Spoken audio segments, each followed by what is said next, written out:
ሰላም ጤና ይስጥልን ውድ አድማጭ ተመልካቾቻችን፣ በመከታተል ላይ የምትገኙ ጃኖ ቅማንት ሚዲያን ነው። ወቅታዊ ጉዳያችን አሁን ጀምሯል። በዛሬው ወቅታዊ ጉዳያችን የጎንደር ሆስፒታል የአገልግሎት አሰጣጥ ችግርን በስፋት እናነሳለን ማለት ነው። ይህ ደግሞ የእናንተ የተመልካቾቻችን ተደጋጋሚ ጥያቄ ነው። በፌስቡክ ገጻችንም በግል አካውንታችን ጭምር ለምንድን ነው ጉዳይ ዝም ብላችሁ መታየት የሚል ተደጋጋሚ ጥያቄ ስለመጣ እሱን ወደ እናንተ የምናደርስ ይሆናል ማለት ነው። ምንድነው ችግሩ የሚለውን አጠቃላይ እሱን እናነሳለን። የችግሩ ባለቤቶች ወይም ችግር ፈጣሪዎች እነማን ናቸው የሚለውንና ሆስፒታሉ በሂደት ወደዚህ የዘገጠ የአገልግሎት አሰጣጥ ችግር ውስጥ የገባው በምን ምክንያት ነው የሚለውን እሱን በስፋት እናነሳለን። ምናልባት ሚድንም ከሆነ የመፍትሄ ሀሳቦችን በእኛ በኩል እንደ ሚዲያ ሀሳብ የምንሰጥበት ይሆናል ማለት ነው። በድጋሜ እስከ ፕሮግራማችን ፍጻሜ አብራችሁ እንድትቆዩ አክብሮት ግብዣችን ነው። ወደ መጀመሪያው ጉዳያችን ስንገባ ትላንትም በዜና ሰዓታችን አንስተነው ነበር። ከዚህ በፊትም እናነሳዋለን። ምናልባት ለምንድን ነው በልዩነት የምታነሱት የሚል ነገር ከመጣ እዛ አካባቢ ያለው ችግር እኛንም ስለሚመለከት እንደ ተቋምም ብዙ ጥያቄዎች እኛ ጋር ግንኙነት ያላቸውን ጉዳዮች ወደ እኛም ስለሚመጡ እንደ ሚዲያም ግዴታም ስለሆነ ችግሩን ማንሳት፣ ምናልባት ስም ማጥፋትም ከሆነ እዛ ውስጥ መረጃ የሚሰጡ ሰዎች ከውጭም ከውስጥም ያለው ተገልጋዩ ነው ስም ያጠፋው ሚዲያ ማን ነው ተቋሙን የሆስፒታሉን ወይስ ሆስፒታሉ ይህን ያክል ችግር ውስጥ ገብቷል የሚለውንም ብዙ ሰው ማወቅ ስላለበት የብዙዎች ጥያቄ ስለሆነ ነው ወደ እናንተ ልናመጣው የተገደድነው። አብራችሁን ቆዩ። በድጋሚ ይዘንድሮ ወደ አንተ ልምጣና የሆስፒታሉ ችግሮች ምን ምን ናቸው? በዋናነት አሁን ተገልጋዩ የሚያነሳው በስፋት የተገልጋዩ ጥያቄ ስለሆነ በብዛት ችግሮቹን ምን ምን ናቸው የሚለውን ነገር ማንሳት ስላለብን አንድ ሁለት ሶስት ብለን መጥቀስ የምንችላቸው ችግሮች አሉ። ወደ አንተ ልምጣ። መልካም እንግዲህ የጎንደር ዩኒቨርሲቲ ሪፈራል ሆስፒታል ችግሮቹ አዲስ አይደሉም። አሁን ያለው ችግር እንደዚሁ ድሮም ነበረ፣ ግን በዚህ ደረጃ አይደለም። ፈራሁ ተባሁ ይላል የገጠር ሰውና የሆነ ታየን አልታየን ብለው ተሸማቀው በጥንቃቄ ተደብቀው ነው እንደዚህ አይነት ማጭበርበር መዝረፍ የሚባለው ስራዎችን የሚሰሩት ማለት ነው። ከዛ ባለፈ ግን የለየለት ሆኖ አንድ የህዝብ አገልግሎት ሰጪ ተቋም ለዛም የመንግስት ተቋም ወደ ለየለት ጫካነት ተቀይሮ ምናምን ሲታይ ግን ይሄ የጫፍ የደረሰበት ሁኔታ መሆኑን ነው የምንመለከተው። እዚሁ እንግዲህ የተለየ ኢንተረስት የለንም። በጎንደር ዩኒቨርሲቲ የህዝብ አገልግሎት ተቋም ነው። የህዝብ አገልግሎት ተቋም ሚዲያዎቹ መሸፈን አለባቸው። ምክንያቱም የብዙ በሚሊዮን የሚቆጠሩት ሰዎች አገልግሎት የሚያገኙበት ቦታ ነው። በሺዎች አይደለም፣ በሚሊዮን የሚቆጠሩ ሰዎች አገልግሎት የሚያገኙት እዚህ ቦታ ማለት ነው። ይሄ ተቋም ዛሬም ነገም ሁልጊዜም የሚዲያ እንትን ሽፋን ሊኖረው ይገባል። ምክንያቱም ህብረተሰቡ ነው ዋና ማዕከሉ። ህዝቡ በቂ አገልግሎት ያገኛል ወይ የሚለው ነገር መሰረታዊ ነገር ነው። የጎንደር ዩኒቨርሲቲ ሪፈራል ሆስፒታል መሻሻሉም መበላሸቱም መዘገብ አለበት። ካለበለዚያ በምን ይስተካከላል? ህብረተሰቡስ በምንድን ነው ባላንስ የሚያደርገው? ችግሮቹን ለማን ነው የሚናገረው? በምን ይተነፍሳል? መዘገቡ ቅር የሚላቸው ካሉ ሌቦች ብቻ ናቸው። ከዛ ውጭ ጥቅመኞች ማለት ነው እንጂ ሌላ እንትን ሊሆን አይችልም። ኤኒዌይስ ምንድን ነው እናንተ አሁን ሆስፒታል ውስጥ ምን ምን ስራ ስለሚሰራ ነው ይህን ያክል የምታወሩት ምናምን የሚል ጥያቄዎች ካሉ ድርጊቶቹን ብቻ እንጥቀሳቸው፣ ግለሰብ ሳንጠራ ማለት ነው። እከሌ እከሌ የሚለውን ነገር ምክንያቱም ልትለየው የምትችለውም እንትን ስለሌለ ማለት ነው። እንደ ተቋም ስለሆነ የበሰበሰው ያን የተቋማዊ ብስበሳውን የሚገልጡ ድርጊቶችን እንግለጣቸውና አንድ ባንድ እንያቸው። ከዛ በኋላ ቀጥሎ ያሉትን መወያየት እንችላለን። እንግዲህ አገልግሎት ሲባል ሆስፒታል ውስጥ በጣም ብዙ ናቸው። ምርመራ አለ፣ ዲያግኖሲስ የሚኖረው እሱ አንደኛው ነው። ከካርድ ክፍል ነው የሚጀምረው። ካርድ ክፍል አለ፣ ምርመራ አለ። ምርመራ ደግሞ ላብራቶሪ የሚባሉ ጉዳዮችን እና የተለያዩ ቴክኖሎጂዎችን ያካታል። ከዚህ ውስጥ ላብ የሚባል የተለያየ ነገር አለ። የሽንት የደም የምናምን ምርመራ የሚባሉት ነገሮች አሉ እንዳለ ሆኖ ማለት ነው። እዚሁ ስታልፍ ደግሞ ኤክስሬይ አልትራሳውንድ የሚባል አለ። ከፍ ስትል ደግሞ ሲቲ ስካን የሚባል አለ። እንዲሁ እዚህ ደግሞ የመጨረሻው ተብሎ የሚታሰበው ኤምአርአይ ነው በእኛ ሀገር ሁኔታ። ሜይ ቢ በዓለም ሌላ ካለ አላውቅም። እነዚህ ሁሉ ቴክኖሎጂዎች አሉ እዛ ውስጥ። እነዚህ ቴክኖሎጂዎች በሙሉ የራሳቸው የሆነ ስታፍ አላቸው፣ የሚያንቀሳቀሳቸው ስታፍ አላቸው። ሃይራርኪ ያለው አዛዥ አለ፣ ሰራተኛ አለ፣ መካከለኛ አስተዳዳሪ እዛ ውስጥ አለ፣ ዋቴቨር አለ። ኔትወርክ ናቸው ማለት በድርጅቱ መዋቅር ውስጥ ያሉ ናቸው ማለት ነው። ይሄ ብቻ ሳይሆን የተለያዩ ዲፓርትመንትስም አሉ።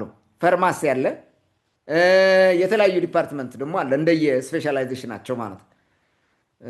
በጣም ብዙ ናቸው። ኢመርጀንሲ የሚባል ክፍል አለ፣ ኖርማል ክፍል አለ እና ብዙ ናቸው። እኔ ብዙ የሕክምናውን ስለማላውቀው ይሄ ነው ማለት ባልችልም፣ በዋናነት ግን እነዚህ ይጠቀሳሉ።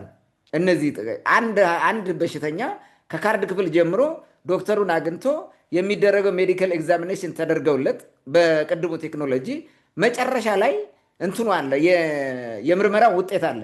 ያ የምርመራ ውጤት መድኃኒት እንዲገዛ ነው የሚያዘው። መድኃኒት ለመግዛት ደግሞ ወደ ፋርማሲ ነው የሚሄደው። እነዚህ ተሟልተው እዛ ሆስፒታል መኖር አለባቸው። አገልግሎቶቹ እነዚህ ናቸው ማለት ነው። በዚህ ሂደት ውስጥ ያጋጠሙት ነገሮችን ነው የምናያቸው። አሁን ምን ምን ናቸው የሚለውን ማለት ነው። ኦኬ፣ እስኪ በላብራቶሪ ልጀምር። ላብራቶሪ ቅድም እንዳልኩት የደም ምርመራ፣ የሽንት ምርመራ፣ የሰገራ ምርመራ እና ተያያዥ ጉዳዮች የሚመረመሩበት ቦታ ሪኤጀንት የሚባል ነገር የለም ይባላል። ሪኤጀንት አልቆብናል እያለም ሊሆን ይችላል፣ አልቆብናል ተሽጦም ሊሆን ይችላል። አልቆብናልና ከነከሌ ሂዱ ብለው ይልካሉ። እዛው ያሉ ሰራተኞች ማለት ነው። ከነከሌ የግል ነው። ከነከሌ አብዛኛዎቹ ከሆስፒታሉ በር ላይ የተደረደሩ ክሊኒኮች አሉ። ከነሱ ወይ ደግሞ ወደ ፒያሳ ምናምን ያሉ ሊሆኑ ይችላሉ። ወደ እነሱ ሊላካል። ወደ እነዚህ ሂዱ ከነሱ ጋር ያለው እንዲህ የሚያደርጉት ደግሞ ሰራተኞቹ እዛ ወደ ነከሌ ሂዱ የሚሉት በሶስት መንገድ ነው። አንደኛው እዛ የሚሰራ ላብራቶሪ ውስጥ የሚሰራ ከነዛም ጋር ይሰራል በትርፍ ሰዓቱ ማለት ነው። ላይ አሁን በምሽት ሊሰራ ይችላል። ትርፍ በሆነ የኦፍ ዱቲ ሲሆን ይሰራል ሄዶ እዛ። ስለዚህ ተቀጣሪ ነው ማለት ነው። አንድ ሁለተኛ ደላላ ድልብርትሊ በውጭ ባለው ላብራቶሪ የክሊኒክ ላብራቶሪዎቹ የተመደበ ሳንቲም የሚከፈለው ላብራቶሪ ውስጥ ያለ ደላላ አለ በቀጥታ ማለት ነው። ይሄ ደላላ እዛ እየሰራ ሲመጣ ሰራተኛው ይሄ አልቋል እንዲህ የሚባለው ነገር የለም ማሽኑ እንዲተበላሽቷል በሚል ለጊዜው ግን አርጀንት ከሆነ እዚኛው ጋር ብትሄድ ይሻላል እስከሚስተካከል ብዙ ጊዜ ይፈጃል ዛሬ ላይ ጠገን ይችላል በሚል የግዴታ ይገፋቸዋል ወደ ውጭ ማለት ነው። ወደ ኔትወርካቸው ነው የሚልኳቸው። ሲልካቸው እዚኛው ክሊኒክ ሂድ፣ እዚኛው ሂድ፣ እዚኛው ይሻላል እነከለ ይሻለዋል በሚል አግባብተው ይልኳቸዋል። ደላላ ማለት ነው። ሁለት አንደኛ ተጠቃሚ ያለ እዛው ተቀጥሮ የሚሰራ፣ ሁለተኛ ደላላ አለ፣ ሶስተኛ የሼር እንትን አላቸው ከድርጅቶች ክሊኒኮች ጋር ሼር ያላቸው ዘመድ ያላቸው ወይም የራሳቸው ሼር ይኖራቸዋል። ወይ ተቀጥረው የሚሰሩ ናቸው ወይ ሼር አላቸው ወይ ደላላ ናቸው። በዚህ መንገድ ነው የሚሰሩት። ይሄ ላብራቶሪ ላይ አያልቅም። ፋርማሲ ላይም አለ፣ ምርመራ ላይም አለ። እነዚህ የተለያዩ ሲቲ ስካን የምትለው ኤክስሬይ፣ አልትራሳውንድ የሚባሉት ቦታዎችም አሉ። እነዚህ ይሄ አሁን የነገርኩት ትሬንድ በሙሉ አለ እንደነገሩን ማለት ነው። በወሰድነው አጭር ጥናት እንደነገሩን እዛ የጠየቅናቸው ሰዎች ይሄ ነው ያለው። በዚህ ሁኔታ ነው የሚሰሩት ሁሉም ማለት ነው። ስለዚህ በሽተኛ ወይም ህመምተኛው እዛ ለሕክምና የመጣው ሰራተኛው እንደ ደላላ ሆኖ ይሰራል። ስለዚህ አሁን ምንድን ነው የሚያመጣው? መጥቶ ሲገባ ከደላላ ጋር ነው የሚገናኘው ማለት ነው። በቀጥታ ከደላላ ጋር ነው የሚገናኘው። ምርመራ ላይ የሚመጣው ለምሳሌ የሆነ በሽታ አንገብጋቢ ሊሆን ይችላል። እክል የሚባለው ዶክተር የለም፣ ሲኔሩ ነው ይሄን ማየት ያለበት። ሲኔር ካላየው ደግሞ ችግር ነው። ስለዚህ እዚህ ጋር እኮ ነው የሚሰራው የግል ሕክምና አለ እሱ ብትሄድ ይሻላል ምናምን የሚባሉ ነገሮች ይገፋሉ። ስሙም ሳይጠራ እዚህኛው ሄደህ ብትታከም ይሻላል የሚል ምርመራ ውርሱ ሁሉ አለ እና ሆን ተብሎ በዚህ ደረጃ ስለሚገፋ አገልግሎትን አያገኝም ማለት ነው። ምን ማለት ነው? ምርመራውን ቦታ ቢመጣ ደላላ ጋር ነው የሚሄደው። ሐኪሙም አግኝቶት ራሱ እዛው የሆስፒታሉ መመርመሪያ ቁጭ ብሎ እየመረመረው ከሬዚደንቶች ውጭ ማለት ነው። ተማሪ ሆነው ዶክተር ሆነው እያገለገሉ ያሉት ማለት ነው፣ በትምህርት ላይ ያሉት ከነሱ ውጭ ሌላው ይልካል ወደሆነ ቦታ። ነርስም ያገኘ ሲኒየር የሆነም ይሁን እርሱ ጥቅም ወደሚያገኝበት ይልካል ከዛ አውጥቶ ማለት ነው። በተለይ ደግሞ ልክ ገበያ ሄደህ በግ ልትገዛ የዓመት በዓል በግ ወገቡን ጭብጥ ጭብጥ አድርገህ እንደምታየው ሰውየውን እንዲሁ በወሬው በንግግሩ ምናምን ካዩት በኋላ ደህና ገንዘብ ሊያመጣ የሚችል ከሆነ ያረጉታል፣ እሱን ማለት ነው ያልቡታል። እንደዚህ አይነት ነገር ነው የሚሰራው። ወደ እንትን ነው የሚሄደው፣ ደላላ ነው የሚያገኙት ማለት ነው። ሆስፒታል ሲገቡ በቀጥታ ደላላ ነው የሚያገኙት። የግል እንትን ደላላ ነው የሚያገኙት እንጂ የአገልግሎት በከፈሉት ልክ አገልግሎት ተገልግለው ለመሄድ ሆስፒታሉ ምንም የሚያገኙት ሰርቪስ የለም ማለት ነው። ይህ ነው ትልቁ ችግር ማለት ነው። ሁሉም ሰራተኛ ጥቅም ወዳለበት ይልካቸዋል።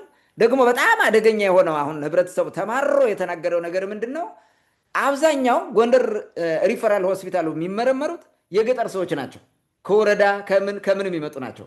በአካባቢ ያለ የከተማው ሁኔታ አያውቅም። ልክ እንደመጡ ወይ አሳማሚ ይሆናል ወይ በሽተኛው ሊሆን ይችላል። የሚንቀሳቀስ ከሆነ ውጡና ሂዱ ወደ ተባሉ ሲሄዱ ቦታውን አያውቁት። ልክ ከበሩ ወጥተው መጠየቅ ይጀምራሉ። ዘበኛው ሳይቀድ ይዘርፋቸዋል፣ ይሰርቃቸዋል። አጭበርብሮ ላሳያችሁ ብሎ ላሳያችሁ በዚህ ነው ኑ እያለ ወስዶ ሌላ ቦታ ዘርፎ ይሰዳቸዋል። እና በርካታ ይሄ ማጅራት ምች ዘራፊ የሚባለው ሆስፒታሉ በር የሚያንዣብበው በጣም ብዙ ነው። ብዙዎቹ ደግሞ ሰለባ ይሆናሉ።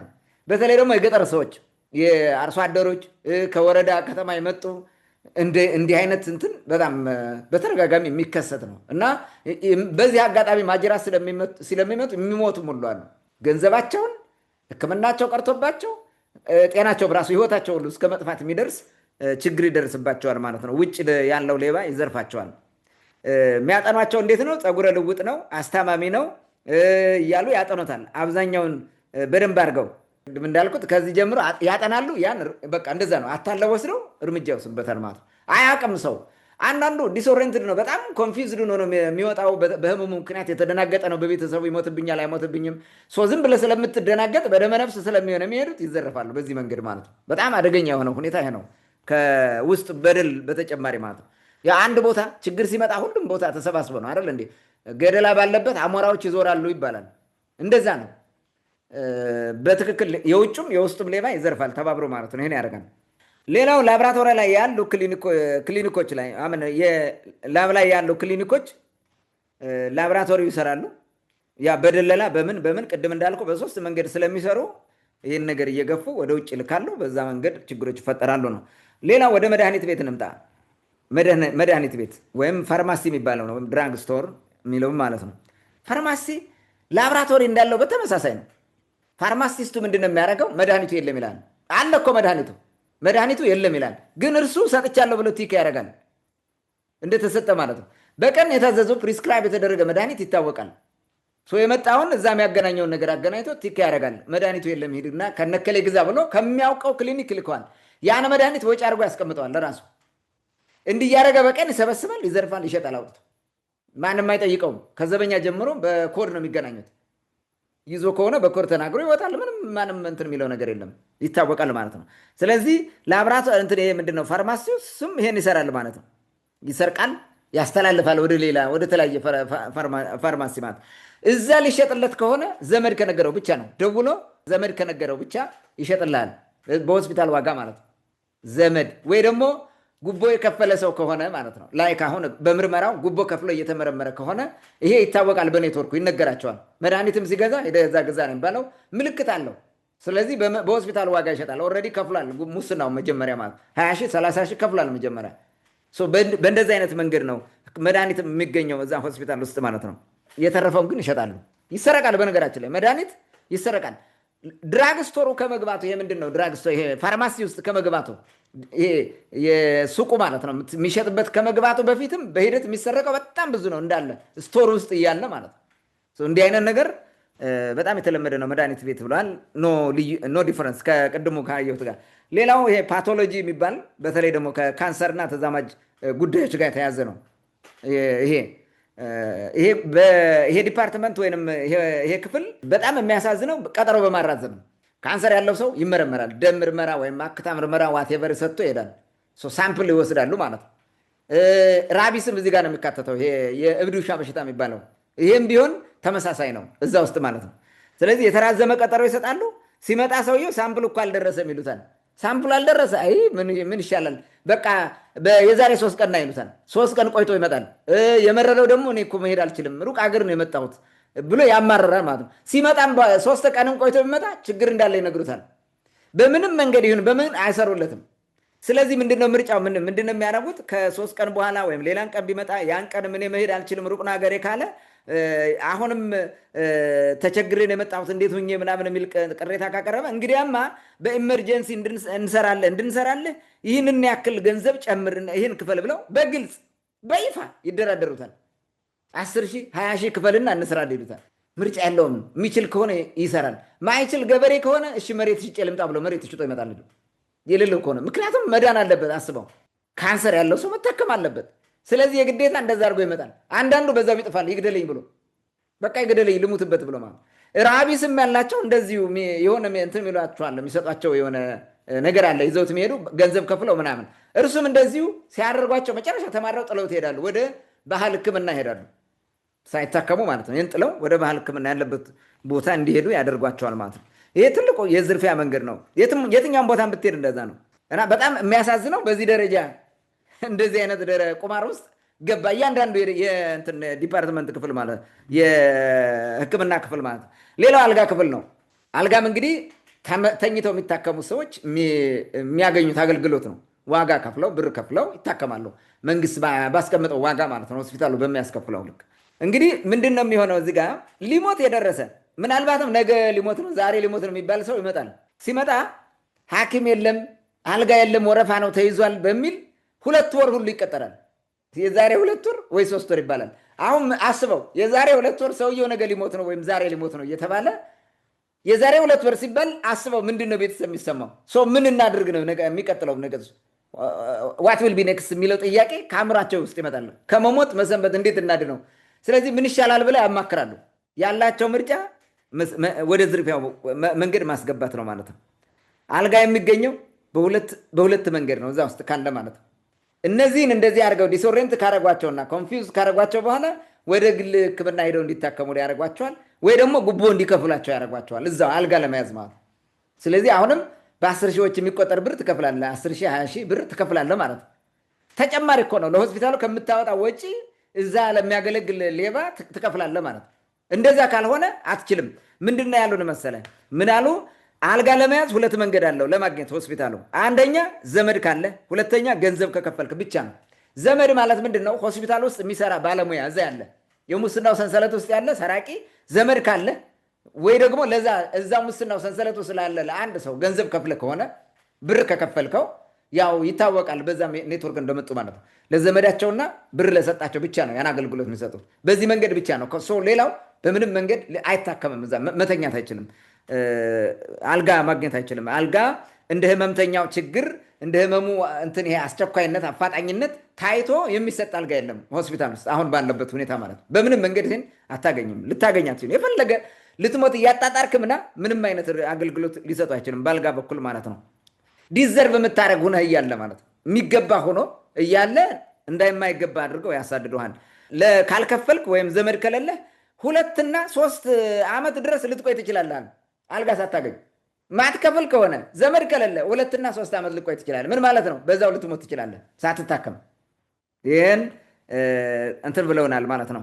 በዚህ መሀል እንግዲህ ወደ ሲኒየር ሐኪሞቹ ይገፋፏቸዋል። እኛ እኮ እንዲህ ስለሆነ ነው ምናምን የማግባባት ስራ የድለላው ስራ ይሰራና የሚችሉትን ወደ ሲኒየሩ ሐኪም ብትሄድ እኮ እነከሌ የሚባለው ሆስፒታል ብትሄድ እነከሌ ክሊኒክ እሱ እኮ በደንብ ይሰሩልሃል።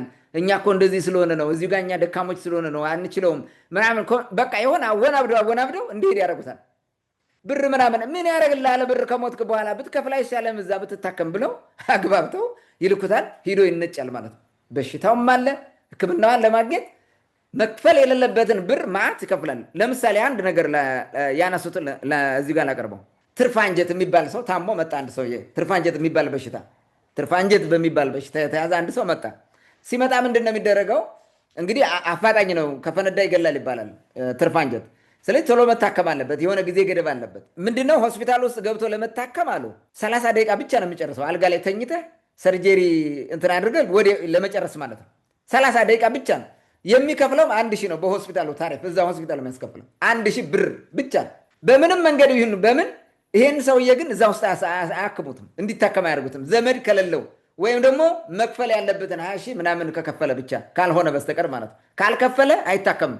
ያለው ምርጫ ምንድን ነው? ወደ ሲኒየር ሐኪም በሚል ወደ ግል ሕክምና ይላካል። ሲላክ ስንት ነው የሚከፍለው? 30 40 ድረስ ይከፍላል። 30 40 ምንድን ነው? ህመምተኛውን ወይም በሽተኛውን አገልግሎት ፈላጊው መጋጥ ነው። በቃ ተደራጅተው በዚህ ደረጃ ነው። አጥንቱን ሁሉ ነው የሚግጡት ነው። እኔ ነፍሱ ሁሉ እንደሚበሉት ነው። ስጋውን ብቻ ሳይሆን ነፍሱ ሁሉ የሚበሉት ነው ይመስለኝ። ይሄን ሁሉ ያደርጋል። ትርፍ አንጀት ይገላል ስለሚባል ሰው ወዲያውኑ ይደነግጣል። ምርጫ የለውም። ሌላ አማራጭ በሌላ ቦታ ሄዶ ፌር በሆነ መድኃኒት ዋጋ መታከም አይችልም። ያለው ምርጫ ምን ማድረግ ነው? መክፈል ነው። ያለውን ተበድሮ ተለቅቶ መሬቱን ሽጦ ዋቴቨር ያለውን ነገር ሽጦ መታከሙ ግድ ይሆናል ማለት ነው። በዚህ ሾክ ውስጥ አስገብተው ይዘርፋሉ በደንብ አድርገው በሚገርም ሁኔታ ማለት ነው። ጉቦ ከሰጠ ግን ሆስፒታል ውስጥ ቅድም እንደነገርኩ በትንሽ ወጪ በሲኒየር ሐኪም ይመደብለታል አሉ። ጉቦ ከሰጠ እዛ ለሚያስተባብረው ሰው ጉቦ ከሰጠ ሲኒየር ሐኪሙ ቶሎ ይመደብለታል።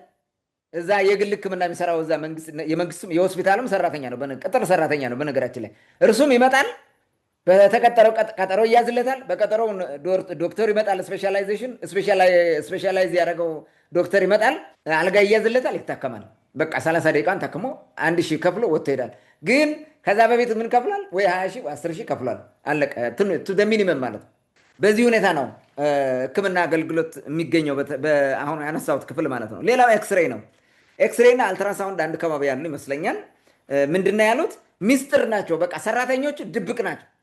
ልክ የበሽተኞችን ሚስጥር መጠበቅ የሚባል አለ አይደለ? ሴሪየስ ነው ነገሩ። በቃ ማንም ማየት የለበትም ያንዱን አንዱ። ስለዚህ በዛ እንትን ያደርገዋል፣ አያስገቡም የፈለክ ቦታ ማለት ነው። እና በዚህ ሂደት ምንድን ነው የሚያደርጉት? ስታፍም እንኳን አገልግሎት ፈልጎ ቢሄድ ስታፍ እዛ የሚሰራ እንትን ነው ወረፋ ነው ብሎ አያስገቡትም ማለት ነው። ምክንያቱም ሚስጥር ያያል፣ የሆነ ነገር ያጋልጠናል ስለሚሉ አያስገቡትም ነው ያሉት። አያስገቡትም ስታፍ ቢሆን ራሱ ለምን ወረፋው ብዙ ነው የሚል። ወረፋ ይኑር አይኑር አንተ አታውቅም። ወረፋ እኮ የላቸውም ሲጀመር። ወረፋው የት ነው ያለ? በስልክ ነው። እከሌ የሚባል ልኬላቸዋል ይመጣል ይባላል። በቀጥታ ይመጣና እከሌ ስልክ ደውሎ ነግሯል ይመስለኛል። እከሌ አንተ ነህ እከሌ የምትባለው ደውሎ እከሌ ነው የላከኝላል ና ግባ። በቃ እንደዚህ ነው ስራው ማለት ነው። ለምን በገንዘብ ነው የሚላኩት ሰዎቹ። በስልክ ተደውሎ በገንዘብ ተከፍለው ስለሆነ ሸሩ ኪሳቸው የሚያምጥበት መንገድ ሲመጣ ብቻ ያስተናግዳሉ እንጂ ኖርማል እንትን ሊታከም አይችልም። ወይ ደግሞ ቅድም እንዳልኩ ሙስና ሰንሰለት ውስጥ ያሉ እነዚህኞቹ አስከፍለው የሚያክሙት አለ አይደለ? እነዚህ አስከፍለው የሚያሳክሙት በኔትወርኩ ይነግሯቸዋል። በቃ ስልክ ደውሎ ማለት እሱ ነው። ደውሎ ነግሯል ማለት ነው። ቀጥታ መጥቶ አገልግሎትን ያገኛል። የላቦራቶሪው ማለት ነው። ማለት የኤክስሬዩንና የአልትራሳውንዱን አገልግሎት ያገኛል ማለት ነው። በስልክ ነው። ከዚህ ውጭ ግን ወረፋ ገና ነው ምናምን በሚል አገልግሎት ማግኘት አይችሉም። በፈለጉት ሰዓት ማግኘት አይችሉም። ሌላው ሲቲ ስካን ነው። ሲቲ ስካን ቅድምም እንደተናገርኩት ሲቲ ስካን በተመሳሳይ ልክ እንደ ፋርማሲ እና እንደ ላቦራቶሪ እንደሚሰሩት ናቸው። እንደዚህ አሁን ኤክስሬዩም እንደሚሰራው ተመሳሳይ ነው። እንትንም አላቸው ባይ ዘ ወይ ሸርም አላቸው። እንደዛኞቹ ሸር አላቸው። ደላላ ናቸው። ተቀጥረውም ይሰራሉ። እነዚህ ናቸው ሄደው ማሽኖቻቸው የሚሰሩላቸው። ቀጥረው ለምሳሌ አሁን ሲቲ ስካን የሚሰራው ሰውዬ እከሌ ሲቲ ስካን ብሎ ከቀጠረው እሱ ነው ሄዶ የሚሰራው። ማንም ሰው አያውቃቸው። አፉን ሸፍኖ ምናምን ጋውን ለብሶ ነው የሚመጣለ። በምንም ነገር ልታቋት ሲሉ ሂዶ ራሱ እሱ ነው የሚመጣው። ሶሱ ወዳለበት ወደሚሰራበት ይልከዋል። ያን ነው የሚያደርጉት። እና ይሄ ኖርማል ነው። በቃ ሲቲ ስካን በተመሳሳይ በጉቦ ይሰራሉ። ከእንትን ምንድን ነው ይሄ ከግል ባለ ሀብት እንዲሄዱ የማድረግ ስራዎችን ያግባባሉ። በተለይ ደግሞ ትልቅ ስራ የሚሰሩት ምንድን ነው? ማሽኑን ሆን ብለው ወይ የሆነ ቦታ ብሎን ይፈታሉ ወይ ደግሞ ገመድ ይበጥሳሉ የሆነ ቦታ። ከዛ በኋላ ማሽኑ ተበላሸ ይባላል። ማሽኑ ተበላሸ፣ ሁለት ትርፍ አላቸው እነሱ። ህሊናቸው የበሸቀጠ ስለሆነ ሁለት ትርፍ አላቸው። አንደኛው ምንድን ነው? በዛ ሰዓት ማሽኑ እስከሚጠገን ያርፋሉ፣ ደሞዝ ይቀበላሉ እነሱ። ምክንያቱም ማሽኑን የተበላሸው ደሞዝ ይቀበላሉ፣ ያርፋሉ። ሁለተኛው ማሽኑ በተበላሸበት ጊዜ ወደ ግል ሲቲ ስካን ነው የሚላከው። ከግል ሲቲ ስካን ብር ያገኛሉ ተጨማሪ ማለት ከደሞዛቸው በላይ ይቀበላሉ፣ ይሰበስባሉ። ስለዚህ በዛ ባገኙት በላኮት በሽተኛ ልክ ወይም በዚህ ምክንያት የግል እንትኑ ባገኘው የሲቲ ስካን እንትን በሸጠው ልክ እንትን ያለ ይከፍላቸዋል ማለት ነው። ዳብል ጥቅም አለ ማለት ነው። እዚህ ጋር ሆን ብለው እንደዛ እንደሚያደርጉት ነው የተነገረው ማለት። ማሽኑን ያበላሻሉ። በጣም የሚገርመው ሰራተኛ ይምጣና ባለሙያ ተብሎ ፈትቶ ይጠግነው ሲባል ፈትቶ ሲያው ብሎን ወድቆ ወይ ገመድ ተበጥሶ ነው የሚያገኘው። ሌላ ነገር የለም። በጣም ተራ ጥቃቅን ነገር የሆነ ነገር አበላሽተው ያስቆሙታል። የሆነ ሰርኪዩት ትዘጋለህ፣ እዛ በኋላ አይሰራልህም። እንደዚህ አይነት ነገር ነው የሚደረገው ማለት ነው። ሌላው በጣም የገረመኝ ነገር ከዚሁ ሲቲ ስካን ጋር በተያያዘ ወደ ሲቲ ስካን ከመግባት በፊት እንደየእንትኖቹ ማለት ነው እንደየበሽታ አይነት ሊሆን ይችላል። አይ ቲንክ ሜይ ቢ ሆድ ጋር የተያዘ ምናምን ከሆነ ሊመስለኛል። ሲቲ ስካን ሁሉም አይደለም። ላይክ አሁን የጭንቅላት ሲቲ ስካን የሚያደርግ ወይም የሆነ የአጥንት ወይ የሆነ ነገር የሚያደርግ እኔ እንደዛ አይነት እንትን አለው ብዬ አላስብም። ግን ምንድን ነው ከሆድ ጋር ከጨጓራ ጋር ከምናምን ጋር የተያዙ እንትን የሚያደርጉ የሚጠጡት መድኃኒት አለ። እርግጠኛ አይደለሁም እኔ በዚህ ጉዳይ ምን ላልሆን ይችላል። ግን የሚጠጡት መድኃኒት አለ፣ እንትን ሳብስታንስ አለ። ኦራል ኮንትራስት ኤጀንት ነው የሚባለው። በሆነ ኮንቴነር ይገዛል። ሙሉን ትገዛለህ። አንድ ገዝተህ ትመጣለህ። ከዛ በኋላ እሱን ትጠጣለህ። እንድጠጣ ያደርጋለህ። ሙሉን አይደለም የምትጠጣው፣ ግማሹን ነው የምትጠጣው። ስለዚህ አሁን ምን ያደርጋሉ መሰለህ? ለምሳሌ አንተ ሄድክ፣ ኦኬ መጀመሪያ ይህን ገዝተና ትባላለህ። ገዝተህ ትመጣለህ። ዋጋ 2000 ብር ነው። 2000 ብር ገዝተህ ትመጣና ትሰጠዋለህ። ይይዛል። ሌላ እንደዚህ ይሰበስብና 4 6 ሙሉ ቁጥር እንዲሆን ይደረግና ሙሉም ባትሆን ችግር የለውም ይደረግና ምን ያደርጉልሃል ሲሰጥ ወደ ሲቲ ስካን ከመግባት በፊት የሚሰጡ ግማሹን ነው። ሙሉን አትጠጣውም፣ ግማሽ ነው የምትጠጣው። ግማሹን ይሰጡሃል። አሁን ግማሹን ያስቀምጡና ለሌላው ሰው ይሰጡታል። ወይንም አንዱን ለሁለት እነሱ ናቸው የሚያስተዳድሩት ሰርቭ የሚያደርጉት ማለት ነው። ግማሽ ግማሽ ይሰጧቸውና ይጠጣሉ። አራት ሰው ወይም 6 ሰው ቢያመጣ 3 ብልቃጥ ያተርፋሉ። ወይም 3 እንትኑ ያ የሆነ መጠሪያ ያለው ስሙ እንደ ጠርሙስ አይነት ነገር 3 ያተርፋሉ ማለት ነው። ለምን 3ቱ ለ6 ሰው ይበቃል። መጀመሪያው ሰዎቹን ሰብስበው በሰዎች ቁጥር ልክ ማድረግ እየቻሉ ላይክ አሁን 2 ሆነ ለ2 እንዲገዙ ማድረግ ትችላለህ። ግን ደለብረትሊ አንድ እየገዙ እንዲመጡ ያደረጉትና አማራጭ ከሌለ ለምሳሌ አንተ ብቻ ከሆንክ የግድ ነው መግዛት፣ ምንም ችግር የለውም። ግን እንደዚህ ያደረጉትና ምን ያደርጋሉ? በቀን ብዙ ያተርፋሉ። ከዛ 2 ሺህ ብር ይሸጣሉ። ለማን ነው የሚሸጡት? አሁንም የሲቲ ስካን አገልግሎት ልፈልጎ የሚመጣ በምንም ይሁን በጉቦ ይምጣ በገንዘብም ተከፍሎ ይምጣ ዋቴቨር ያንን መጠጣቱ ስለማይቀር የግድ ይገዛል። 2 ሺህ ብር ማለት እንዲገዛ ያደርጉታል። በዚህ መንገድ ሌላ ትርፍ ይሰራሉ እዛ ውስጥ። ለከስካሳ የሆነ ትርፍ ማለት ነው። የሚያሳዝን እንትን ይሄ ከሞራል ጋር ከኢቲክስ ጋር አብሮ የማይሄድ ነገር ይሰራል ማለት ነው። እና ይህም በጣም የሚገርም ነው። ሌላው ምን አሉ? ሲቲ ስካን ወረፋ ከሆነ አሉ በቃ እንትን ምንድን ነው ኤመርጀንሲ ከተባለ 4 ወር ይጨርሳል አሉ። አሁን ባለው ቀጠሮ 4 ወር ይጨርሳል። መደበኛ ነው ከተባለ 6 ወርና ከዛ በላይ ይጨርሳል። ሂደ ለመታከም የዛሬ 6 ወር ቀጠሮ አለኝ እያልክ ነው የምትቀመጠው ማለት ነው። ወይም የዛሬ 4 ወር ቬሪ ዲፊካልት፣ በጣም የሚገርመው ማለት ነው። አንድ ቀን እንኳ አይጨርስም ሌላ አካባቢ ማለት ነው። አንድ ቀን አይደለም በግማሽ ቀን የምትጨርሰው ነገር ነው። ይህን ያክል ግን ትልቅ ነገር እንደሆነ አድርገው እንትን ያደርጉታል ማለት ነው። ምክንያቱም ሙስና ማለት ሰንሰለቱን ማክበድ ነው፣ ማጨለም።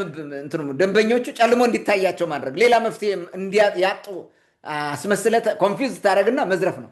ይህን ነው እንትን የሚያደርጉት ማለት ነው። እና ሙስና የሃይራርኪውን ቢሮክራሲውን ማተለቅ ነው፣ ማወፈር ነው፣ ጥሰው እንዳትገባ ማድረግ ነው። ጥሰው የምትገባ ሙስና ስትከፍል ብቻ ነው። ያ ነው እንትን ይሄ ጋሻ ጦር ጎራዴ በዛ በኩል ነው። እና በአጠቃላይ ይሄ ነው። ሌላው የቀረኝ መጨረሻ አንድ እንትን አለ። እሱም ኢመርጀንሲ የሚባለው ክፍል ማለት ነው። ኢመርጀንሲ በሽተኛው አፋጣኝ ማለት በሽታው አፋጣኝ ሳይሆኑም ኢመርጀንሲ ይታከማል። ኢመርጀንሲ የሚታከምበት መንገድ በምንድን ነው? እንግዲህ በሽታው ጊዜ የማይሰጥ ከሆነ አንገብጋቢ ስለሆነ በኢመርጀንሲ ይታከማል። አስቸኳይ ማለት ነው። በአስቸኳይ ከሚታከሙት 97 እና ከዛ በላይ ከመቶ ማለት ነው ከመቶ 97 እና ከዛ በላይ የሚሆኑት ከሚታከሙት ውስጥ ገንዘብ ጉቦ ከፍለው በዘመድ ተልከው የሚታከሙ ናቸው እንጂ በበሽታቸው ልክ ኤመርጀንሲ ገብተው አንገብጋቢ ነው ተብሎ የሚታከሙ አይደሉም። እንግዲህ እነዛ 3% ምናምን የሚሆኑት ናቸው በትክክል ጉዳት ደርሶባቸው ላይክ የአካል ስብራት ኢንጁርዱ ነው የመጡ ምናምን እንደዛ ሊሆን ይችላል። ከዛ ባለፈ ግን ሌላ በሙሉ በጉቦ የሚታከም በዘመድ የሚታከም ነው እዛ ውስጥ ያለው ማለት ነው። ኤምአርአይ አብዛኛውን ጊዜ ይበላሻል ነው ያሉት። እዛ ጋር ያነሱት ሌላ ኮምፕሌን የለም። አብዛኛውን ጊዜ ይበላሻል፣ አገልግሎት አይሰጥም። በሰራ ቁጥር ግን ይሰራል ብለዋል። ይሄን ነው ያነሱት። በአጠቃላይ ያሉት ችግሮች አሁን እንዲህ ከሞላ ጎደል እኔ ያስኳቸውም ማለት ነው በዚህ መንገድ አቅርቢያቸዋለሁ። በአጠቃላይ እንትኑን የሆነ ፒክቸር የሚሰጥ ይመስለኛል። ሆስፒታል ውስጥ ያለ አገልግሎት የሚባል ነገር ምን እንደሚመስል በዚህ መረዳት እንችላለን ብዬ አስባለሁ። ይሄ ነው የሚመስለው። ታንክ ዩ። መልካም። እንግዲህ ስለ ጎንደር ሆስፒታል አገልግሎት ችግሮች በጣም ብዙ ነገር ማለት ይቻላል። ስፔሻሊ ደግሞ የአገልግሎት ተጠቃሚውን ቅሬታ ቀረብ ብሎ መስማት ወይም ደግሞ እነሱን ኢንተርቪው ማድረግ የበለጠ ችግሩን አጉልቶ ያሳየዋል ብዬ አስባለሁ።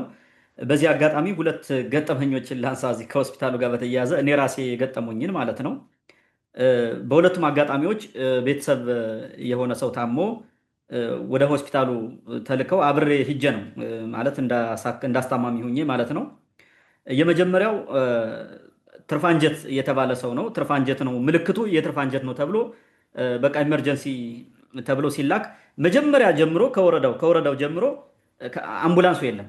የዛን ሰሞን በዚህ በቅማንት አካባቢ ይሄ በጣም ብዙ ችግር ነበረ። አምቡላንሱ ወይ ካድሬ ጭኖ ሂዷል ወይ ደግሞ እዛ ከሚዋጋው ምናምን የመንግስት እንትን የተመታ ካለ ይዞ ለመምጣት ሂዷል ማለት ነው። በግል ኮንትራት ይዘን ሄድን ማለት ነው። ከዛ ከገባን በኋላ እንግዲህ ቅድም እንዳልከው ትርፋንጀት ነው ተብሏል። እንደሚገል ይታወቃል። በቃ ካልተሰራ ቶሎ ጭራሽ ማንም አይሰማም። ሲጀመር መረጋገጫ ራሱ የለውም። ሰው ተራ የሚጠብቀው ማለት ነው። አገልግሎት የሚሰጥ ሰው አታገኝም። 2 ሰዓት ይገባል የተባለው ሰው 3 ሰዓት 4 ሰዓት ይመጣል።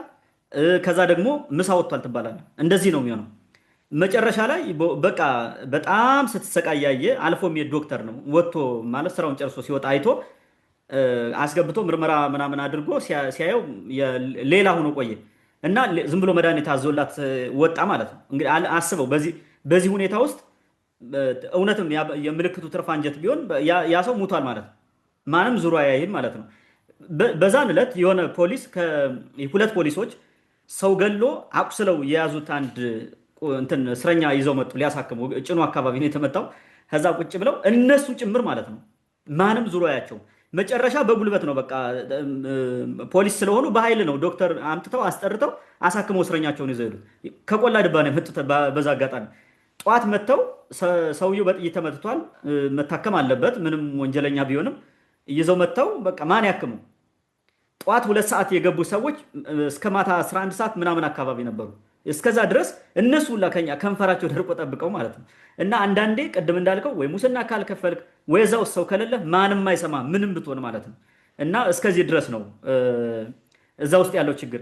ሌላው 2012 የሆነ ሰው እንደዚህ ሕክምና ሆስፒታል ውሰደኝ እባክህ ውጣ ውረዱ በጣም ከባድ ነው ተባበረኛ ተወጣት ነው ምናምን ብሎ አብሬ ሄድ ሲሄድ ጠዋት 2 ሰዓት ተኩል ይገባል የተባለ ዶክተር 4 ሰዓት ምናምን አካባቢ መጣ።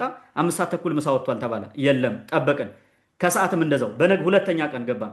በሁለተኛው ቀን አጋጣሚ ከዛ ምንድነው የሚባለው የጤና ተማሪ ነው ከዛ አፓረንት ነው የሚባል ወጥቶ ማውቀው ልጅ አገኘ። ነገርኩትና የሆነ ሄዶ እንደገና ተመልሶ መጥቶ ዶክተሩን አግኝቶት መጣ። አብሮት የሚሰራ ሰው ነው አጋጣሚ። መጨረሻ እዛ ሰው ብዙ ሰው ትርፍ ማን ነው ተራ ጠብቆ እንኳን አልፈ መግባት ራሱ ይደብራል። ምክንያቱም ያ ሁላ ሰው እንደዛ ነው የሚጠብቀው። ገባ እኔ ጋር የነበረው ሰው ገባ ወደ ሕክምና ክፍል ወደ ምርመራ ክፍል ገባ። አገናኘው ወስዶ መጨረሻ ከገባ በኋላ ምርመራ የሽንት የደም ምርመራ ምናምን ብሎ ወረቀት ጽፎ ሰጠው። ጽፎ የተቀበለው ሰው ከውጭ እንዲመረመር ነው። ከሆስፒታሉ ፊት ለፊት አካባቢ ነው ክሊኒኩ። እንደውም አስታውሳለሁ የሆነ ጊዜ ለፋኖ ሕክምና አገልግሎት ሰጠ ምናምን ተብሎ ሰውየው ታስሯል። የዛ ክሊኒክ ባለቤት በቅርቡ እንደውም ፕሮግራም ራሱ ሰርተና አስታውሳለሁ። መጨረሻ ከዛ ምርመራ ክፍል ከግል ወተን ሄደን ከገባንበት ከውስጥ የገባው ሰው ቅድም እንዳልከው ታፍኖ ስለነበር ምንም መለየት አልተቻለም። ከሰዓት ከዛ ከግል ክሊኒክ ሄዶ ሲመረመር በድምፁ ለየ። ያን ከዛ ከውስጥ እንትን ያለው ያዘዘ ወረቀት ጽፎ የሰጠው ዶክተር ከዛ ከግል እየሰራ ማለት ነው። በቃ ምንም ማድረግ አትችልም። ቅድም እንዳልከው ከሁለቱ የሚሰሩ ሰዎች ስላሉ ማለት ነው። ከዛ ውስጥ አዞ ተዛይዶ ቆይ መጨረሻ መድኃኒት ትእዛዝ ሲያዝ እሱ ከሚሰራበት ፊት ለፊት ብዙ ፋርማሲዎች አሉ መድኃኒት የሚሸጡ። ግን ጽፎ የሰጠኝ ራቅ ያለ ቦታ ሂጅ እንዳመጣ ነው። እሱ የሚፈልገው ቦታ ነው የሚጽፉት ማለት ነው። እና እስከዚህ ድረስ ነው። ውስብስብ ነው የዛ ሆስፒታል ችግር ውስብስብ ነው። እንደዚህ ስንናገር የምታውቁ ሰዎች እናንተ ታውቁታላችሁ። በህግ በቃ በንጹህ ህሊና መሰሩትን አይጨምርም።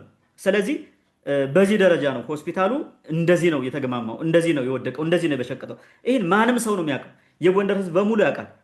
እዛ ሆስፒታል የሚገለገል ህዝብ በሙሉ ያውቃል። ማንም ሰው ቀጥተኛ የሆነ አገልግሎት እንደማያገኝ፣ ህጋዊ የሆነ አገልግሎት እንደማያገኝ፣ ቢያገኝ እንኳን ከስንት ልፋትና ድካም በኋላ ወይም ደግሞ ታዋቂ ተጽዕኖ ፈጣሪ ምናምን የምትታወቅ ሰው ከሆንክ በመንተፍረት ካልሆነ አገልግሎት የሚሰጡ እንደዚህ አይነት አገልግሎት እንደሌለ ሁሉም ሰው ያውቃል ማለት ነው። ዋናውና ትልቁ ነገር ወደሚቀጥለው ጥያቄ ልለፍና አሁን የሆስፒታሉን ችግሮች ነው ያነሳ ነው። ሆስፒታሉ ውስጥ ያሉ ችግሮችን ነው ያነሳ ነው። ዋናውና ትልቁ ነገር ከዚህ በፊትም አንስተነዋል። የችግሩ ፈጣሪዎች እነማን ናቸው ነው። ይህ ሁላ ችግር እንዲመጣ ያደረጉት እነማን ናቸው? ሰራተኞች ናቸው ወይስ አስተዳደራዊ መዋቅሩ ነው ወይስ ተገልጋዩ ራሱ ምን ችግር ፈጥሮ ነው እንደዚህ የሆነው? ሆስፒታሉ በዚህ ልክ የወደቀው የሚለውን የችግሩ ባለቤቶች እነማን ናቸው የሚለውን ስፔሲፊካሊ ብታነሳ ወደ አንተ ልምጣ። መልካም እንግዲህ ሆስፒታል ውስጥ አሁን የዘረዘርናቸውን ችግሮች የሚፈጽሙት እነማን ናቸው? ዝም ብሎ በቀጥታ ማለት ነው። በተዘዋዋሪ ያለውን ነገር በኋላ እናነሳዋለን። በቀጥታ የሚሳተፉት እነማን ናቸው? የመጀመሪያው ቋሚ ተቀጣሪዎች ናቸው፣ ቋሚ ሰራተኞች ናቸው። እነዚህ ስፔሻላይዝ ያደረጉ ዶክተሮች ሊሆኑ ይችላሉ፣ ሲኒየር ዶክተርስ የሚባሉት ማለት ነው። ጁኒየር ዶክተርስ ሊሆኑ ይችላሉ፣ ከትምህርት ውጭ የሆኑ ማለት ነው፣ በቋሚነት የተቀጠሩ ነርስ ሊሆኑ ይችላሉ። ከዛ ጋር እነዚህ ጋር አብረው የሚሰሩ ሰዎች ሊሆኑ ይችላሉ። የላቦራቶሪ ባለሙያዎች ሊሆኑ ይችላሉ። ዘበኛ ሊሆን ይችላል። ዲፓርትመንት ሰራተኞቹ ሊሆኑ ይችላሉ። እና ይሄንን የሚመለከት ነው። እዚህ ጋር በአብዛኛው ተሳትፈው የምናገኛቸው በዚህ ሙስና ውስጥ የተዘፈቁት አሁን የዘረዘርኳቸው ናቸው። ሲኒየር ዶክተርስ፣ ነርሶቹ፣ ዲፓርትመንት ሄድ የሚባለው በእያንዳንዱ ዲፓርትመንት አለው። በየዲፓርትመንቱ ያሉ ሄድ ሆነው የሚሰሩ ማለት ነው። ኃላፊዎች የዲፓርትመንት ወይም የሆነ ክፍል ኃላፊዎች ማለት ነው። እነዚህ እና አብረዋቸው የሚሰሩ ስታፎቹ፣ እዛ ውስጥ ያሉ ስታፎች ልዩ ልዩ ስታፍ ሊሆን ይችላል። ቴክኒሻልስ፣ የላቦራቶሪ ቴክኒሻልስ፣ የሲቲ ስካን ቴክኒሻልስ የመሳሰሉ ቴክኒሻልስ ማለት ነው። ፋርማሲስቶቹ፣ የቅድም እንዳልኩት የጥበቃ ሰራተኛ ወይም ሴኩሪቲ ፒፕል የሚባሉት እና ማኔጅመንት ቦዲ አስተዳደሩ ማለት ነው። ሆስፒታል ውስጥ ያለ የአስተዳደር ሰራተኛ ማለት ነው። ከላይ እስከታች ያለ የአስተዳደር ሰራተኛ ነው። እዚህ ውስጥ ምናልባት አይሳተፉም ካልክ በቅንነት ዝም ብለው በሙያቸው የሚያገለግሉ ውስን ሰዎች አሉ። የትኛውም ቦታ ይሄን ማያደርጉ ግን ሙስና ማጆሪቲ ስለሆነ እዛ ውስጥ ይገባሉ ሳይወዱም በግድ ማለት ነው። ወይ ደግሞ ያሉበት ዲፓርትመንት ሙስና ማያስበላ ሊሆን ይችላል። ላይክ አሁን የጽዳት ሰራተኛ ምን ሙስና ሊበላ ይችላል? የጽዳት ሰራተኛ ምንም ነገር ማድረግ አይችልም።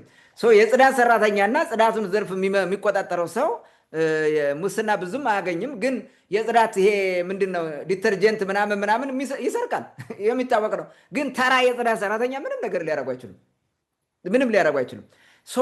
እዚህ ውስጥ በዚህ ስራ ውስጥ የተሳተፉት አብዛኛዎቹ እነዚህ ይሰርቃሉ። ማይሰርቁት አሉን ወይም ደግሞ ሙስና ጋር ያልተያዘ ዝም ብሎ አገልግሎት ብቻ ሰጥተው የሚሄዱት ሬዚደንት ሐኪሞች የሚባሉት ናቸው። እየተማሩ እዛ ውስጥ ዶርሚተሪ ያላቸው እዛው እየተማሩ እንትን የሚያደርጉ ማለት ነው። የሚለማመዱ ወይም የሚያገለግሉ እያገለገሉ የሚማሩ ማለት ትምህርታቸውን ለመጨረስ የሚሰሩ ግዴታ የሆነበት እንደዛ አለ ሬዚደንት የሚባል ማለት ነው። እነዚህ ብቻ በምንም ነገር እንትን የለባቸውም።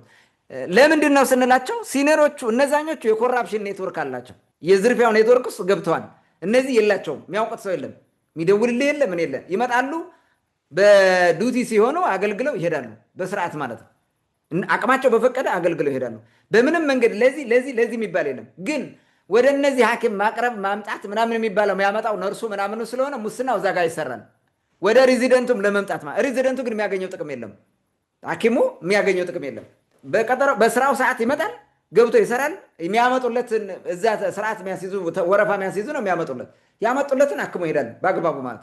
ከዛ ውጭ ተከታትሎ እንደዚህ ሂዶ እዛ መስራት እዚኛው ይሄን ላቦራቶሪ ሂዶ እዚኛው ምናምን የሚል የለም። የላቦራቶሪ ፕሪስክሪፕሽን ከሆነ ይጽፋል፣ አለቀ። ከዛ በኋላ ተቀብለው የሚያራውጡት እዛ ውጭ ያሉት ናቸው ማለት ነው። ከዚህ ውጭ ግን ይሄ ነባር የሚባለው ቋሚ ተቀጣሪ አብዛኛው መብላት የሚያስችል ፖዚሽን ያስፈልጋል። በነገራችን ላይ ሙስና ፖዚሽን አለው። ፖዚሽኑ ካላቸው በሙሉ ያደርጉታል። ፖዚሽኑ ማለት ላቦራቶሪ መስራት፣ ሌላው ቅድም እንደዘረዘርኳቸው ማለት ነው። እዛ ውስጥ ከሆኑ ይህንን የማድረግ እንትኑ ትልቅ ነው ያደርጋሉ። እና በዋናነት እነዚህኞቹ ናቸው ነው። ቋሚ ተቀጣሪዎቹ እልም ብለው በዝርፊያ ሰንሰለት ውስጥ ገብተዋል። አብዛኛዎቹ ማለት ኦልሞስት ኦል በሚባል ደረጃ ነው ይህን አድርገዋል ማለት ነው። ማይዘርፉ ጥሩ ሰዎች ሊኖሩ ይችላሉ፣ ግን እነዛን አያስቀምጧቸውም። ታውቃለህ፣ ወይ ትባረራለህ ወይ ትገደላለህ። ይሄ እኮ ኖርማል ነው። ምክንያቱም ታጋልጣለህ። አንተ እኔ እየበላሁ አንተ ቁጭ ብለህ እያየህ እኔ እየበላሁ ልትኖር አትችልም። እዛ እኔ ጋር አጠፋለሁ። መጥፋት አለብህ ወይ ደግሞ እንደኔ መሆን አለብህ። በእኔ ኔትወርክ መግባት አለብህ። ዲስ ኢዝ ቬሪ ኮመን በሙስና ህይወት ውስጥ ይሄ ኮመን ነው። ስለዚህ እንደዛ አይነት ነገር ነው ያለው። ሳትወድ በግድ እንድትሳተፉ ትሆናለህ። አለበለዚያ ስራ ትለቃለህ። ኑሮ ምስቅልቅል ውስጥ ይገባል። በመንግስት ስራ ተንጠልጥሎ የሚኖር ሰው ካለ ማለት ነው። ይሄን ነው የተገኘውን አጋጣሚ ተጠቅመው ይዘርፋሉ። ሞራል፣ ስነ ምግባር፣ ነውር፣ ይሉኝታ የሚባል የለም ማለት የለም። በተቻለ መጠን ማለት ባትሰርቅም ከሚሰርቀው ጋር ትተባበራለህ። እንትኑን ስለምታውቅ ካልቸራቸውን ስለምታውቅ ትተባበራቸዋለህ። ካልተተባበርክ ያው እርምጃ ወሰድባል ማለት ነው። እንደዚህ አይነት ነገር ይደረጋል። ስርቆትና ዝርፊያ ኖርማላይዝ ተደርጓል። አሁን ድሮ አዩኝ አላዩኝ ብሎ ተሽቆጥቁጦ ነበር። አሁን ግን በግልጽ ነው። ምንም ማንም የሚጠይቅህ ነገር የለም። ጠያቂ የለም። የሚጠይቅ ብሎ ነገር የለም። ኃላፊ ከሌ መጣ ምናምን የሚባል ነገር የለም። ማንንም አይፈሩ። የፈለገ ይሁን በዜና ተዘገበ አልተዘገበ ዶንት ኬር ምንም። ይሄን እኮ አሁን የምናቀርበው እርምጃ ይወሰዳል ይሳከላል ብለን አይደለም።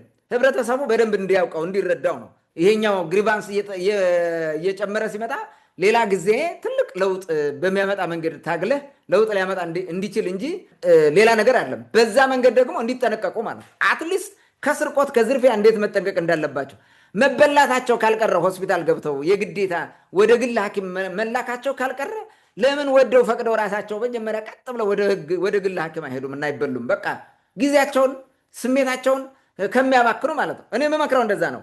ወደዛ መላካቸው ካልቀረ ያላቸውን ገንዘብ አሟጣው ከግል ሐኪም ሄደው ታክመው መምጣት ይሻላል እንትሩ እንዲሆን ማለት ነው። ይሄ ነገር እስከሚስተካከል እንዲህ አይነት ህይወት አለ፣ ሆስፒታሉ ይሄን ይመስላል፣ እዩት፣ ተረዱት፣ በዚህ ልክ እርምጃ ውሰዱ ራሳችሁ ታካሚዎቹ ወይንም አገልግሎት የምታገኙት ለማለት ነው እንጂ እነሱም ያውቁታል፣ እኛም እናውቀዋለን፣ ሁሉም ነገር ያውቀዋል።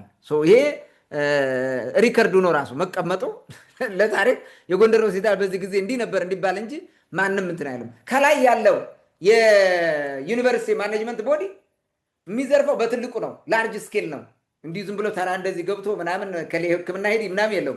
መዝረፊያው ሌላ ነው። አንደኛ ፋርማሲ አላቸው፣ ክሊኒክ አላቸው፣ ሲቲ ስካን አላቸው። እነዚህ ትልልቅ የምትለው ማለት ነው ዋናው ማኔጅመንት ቦዲ ውስጥ ሼር ያላቸው እነዚህ እኮ ናቸው። እና ዶክተሮች ሲኒየር የሚባሉት ምናምን ሼር አላቸው። ስለዚህ ምንም ሊያደርጉ አይችሉም፣ አይናገሩም። እንዴት አድርጎ እንትን ይላሉ? እንዳይጠየቁ ነው የዩኒቨርሲቲው የማኔጅመንት ቦዲ የሚሰሩት ነገር ምንድን ነው? እንዳይጠየቁ ጠያቂውን በሙስና ያስሩታል። ማንን ያስተካክላቸዋል? እዛ በኋላ ማንም። ይሄ ነው አይ ቲንክ ወደ ኋላ ይሄን ነገር እናነሳዋለን ይመስለኛል። ግን ሆስፒታል ውስጥ በዋናነት ዳይሬክት በሆነ ይሄ ኮራፕሽኑ ምናምን እንግልቱ ውስጥ ወይንም ይሄ መጥፎ የሆነ አገልግሎት በመስጠት የሚሳተፉት ቅድም የዘረዘርኳቸው እነዚህ አካላት ናቸው። ታንክ መልካም። እንግዲህ የችግሩ ባለቤቶች ወይም ችግር ፈጣሪዎቹ ቅድም ያነሳቸው በስም የጠቀስካቸው አካላት እንደሆኑ ይታወቃል። ይህን ማንም ሰው ያውቃል፣ እዛ ውስጥ ያለውም ያውቃል። ምክንያቱም አገልግሎት የሚሰጠው ሰው ነው፣ ችግር የሚፈጥረውም ሰው ነው። ስለዚህ ሰው ደግሞ ችግር የሚፈጥረው ከህሊናው ሲወጣ እንደገና ደግሞ ህግ ሳያከብር ሲቀር ነው፣ ወይም ደግሞ ጥቅም አሳዳጅ ሲሆን ነው። ይህ ይታወቃል። በዋናነት ግን ቅድም እንዳልከው እነዚህ ከዛ ውስጡ ነው ችግር የሚፈጥሩት። ራሱ ለዚህ ችግር ሳይፈልጉ በግድ ራሱ እንዲገቡ የሚያደርጓቸው ሁኔታዎች ይኖራሉ። ውስጣዊም ይሁን ውጫዊም ይሁን እስፔሻሊ አስተዳደራዊ መዋቅሩ ሊሆን ይችላል። በዋናነት ደግሞም ነው ከዚህ በፊትም ስናነሳው ስለነበረ ማንም ሰው ስለሚያነሳው ምናልባት ብዙ ጊዜ እንደምንለው እኛ ስናነሳውና ሌላው ሲያነሳው ስለሚለያይ ካልሆነ ችግሩ እንግዲህ ሆስፒታሉ ወደዚህ የወረደ አገልግሎት አሰጣጥ እንዴት ገባ ነው? ባንዴ ነው ዘው ብሎ የገባው ወይስ እንዴት ነው?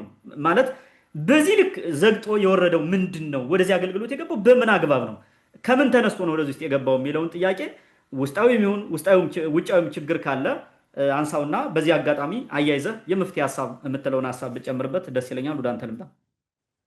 መልካም። ይህም ብዙ ማውራት አያስፈልገውም። በዋናነት እንግዲህ ከላይ ብዙን ስላለው ማለት ነው። እዚህ ላይ እንዴት ወረደ የሚለው ነገር ስርቆትና ዝርፊያ ድሮም ነበረ። ቅድም እንዳልኩት ስገባ ተናግሬያለሁ። ድሮም ነበረ። አሁን ግን ቀንድ አውጥቶ በቃ እየወጋ በግልጽ እየታየ ህይወት ያልነበረውን አሁን ግዘፍ ነስቶ በፊት ታየዋለህ ማለት ነው። ዛሬ ምንም እንትን ሄደው እንደምትበላ እያወቅም ነው የምትሄደው ስትሄድ ማለት ነው። እንዲህ አይነት እንትን ውስጥ ገብቷል። አሁን ምንድን ነው ዝርፊያና ስርቆት ኦፊሻል ሆኗል ማለት ነው። ኦፊሻል ገሃዱ ነው፣ በገሃድ ነው የሚሰራው። ማንም ሰው የሚያውቀው ሆኖ ጎርምሶ ማንም የማይገፋው ደረጃ ደርሶ መጣ እንጂ ድሮም ነበረ እዛ ሆስፒታል። ድሮም ከደርግ ጊዜ ጀምሮ ዝርፊያዎቹ ነበሩ፣ ስርቆት ነበረ። ግን በዚህ ደረጃ አይደለም። በጥቅማጥቅም በዘመድ ምናምን ማከም ድሮም ነበረ፣ ግን በዚህ ደረጃ አልነበረም። በዘመነ ኢህአዴግም ነበረ፣ ግን በዚህ ደረጃ አልነበረም። ትልቁ ችግር የመጣው ከለውጡ በኋላ ነው። ይሄ አሁን የገነነ የመጣው ማለት ነው። ምንድን ነው ለውጡ ይዟቸው የመጣቸው መልካም ለውጦች ሳይሆኑ ነውጥ ነው በዛ ክልል ውስጥ የመጣው እንደምታየው ማለት ነው። የቅማንትን ጥያቄ በአግባቡ ባለመፍታት የተፈጠሩ ችግሮች ነበሩ። በዛ እያሳበቡ አካባቢው ህግ እንዳይከበርበት አደረጉት ማለት ነው። የነውጥ ከተማ አደረጉት። ከስቀጥለ ደግሞ የመጣው የትግራይ ጦርነት ነው። እርሱም በዛው አግባብ ሂደው የነውጥ ከተማ አደረጉት። ፋኖ የሚባል እዛ ውስጥ ፈልፍለው ያን ሁሉ ሲያደርጉ ቆይተው አናወጡት። ክልሉን ባዶ ቀረ ክልሉ ማለት ነው። ስርዓት አልበኝነት፣ የህግ የበላይነት የለሽ ሆነ ማለት ነው። በዚህ ውስጥ እንዲህ አይነት ነገር መፈጠሩ ኖርማል ነው። ምንም አዲስ ነገር አይደለም። ከዚህ የከፋ ራሱ ሊፈጠር ይችላል። ትልቁ ችግር ለውጡ ይዟቸው የመጣ ነውጦች ናቸው። በክልሉ ውስጥ ያለን ተቋማት መቆጣጠር የማይቻልበት ደረጃ ተደረሰ ማለት ነው።